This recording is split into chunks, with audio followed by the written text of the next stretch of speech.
आजिर सुविचार को आपण मानक स्वागत। आशा करुछु आपण सुस्थ थिबे। आपणक पई आज दिनटी अति शुभर दिन। आज आपणकर काहा प्रति सहयोगर हाथ बढ़ी पारे किंबा आपणक प्रति काहार सहाय्य मध्य लंबी जाई पारे। आपणक मनरे एक नुआ खुशीर अनुभव भी आसी पारे, कारण दुनिया रे किछि संपर्क अदेखा अचिन्हा होइथिले भी हठात से माने आपणार लोक परी सहाय्य करि पारंती। एहाको तो कहंती मानविकता। आपण रास्ता रे जाउथबा समय रे जदि कि दुर्घटना रे पडिछंती बा अन्य किछि समस्या रे पडिछंती, तांको किछि ना किछि सहाय्य करंतु ना।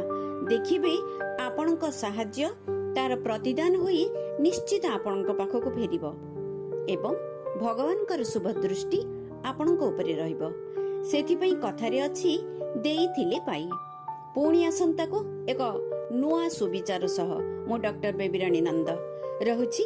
आज दिनटी आपणक पई शुभमय हो। एहा ही ओंकार टीवी रो शुभेच्छा।